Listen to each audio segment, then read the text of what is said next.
TDP social మీడియాపై న్యాయ పోరాటం చేస్తామని మాజీ మంత్రి అంబటి రాంబాబు ప్రకటించారు.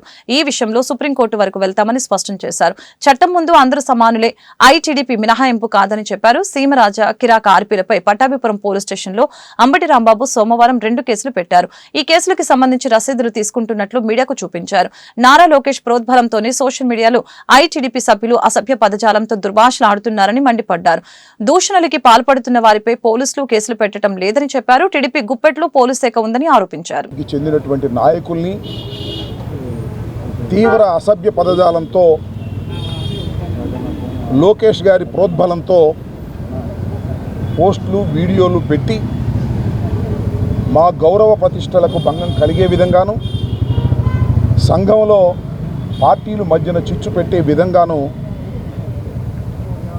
గత కొంతకాలంగా టీడీపీ ఆధ్వర్యంలో జరుగుతున్నటువంటి సోషల్ మీడియాలో అరాచకాన్ని అడ్డుకునేందుకు ఒక ఉద్యమ రూపంలో వైఎస్ఆర్ కాంగ్రెస్ పార్టీ తరఫున మేము పనిచేస్తున్నామని ఈ సందర్భంగా చెప్పదలుచుకున్నాను. ముఖ్యంగా గతంలో 5 కంప్లైంట్స్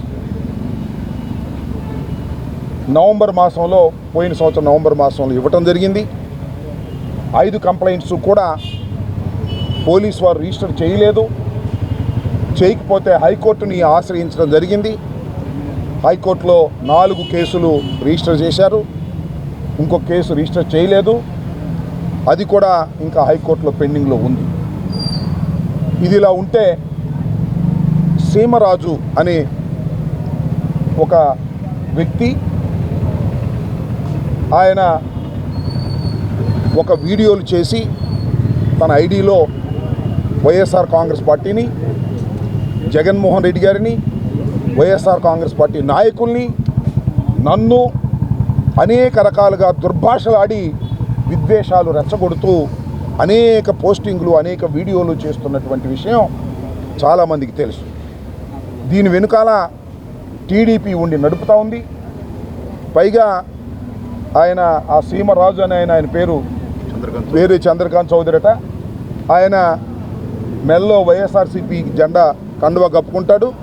వైఎస్ఆర్సీపీ అంతర్జాతీయ జనరల్ సెక్రటరీ అని చెప్పి మోసం చేసి, చీట్ చేసి ప్రజలను నమ్మించేందుకు ప్రయత్నం చేస్తూ ఉన్నాడు. ఆయన మీద గతంలో కూడా నేను ఇదే పోలీస్ స్టేషన్లో కంప్లైంట్ ఇచ్చాను.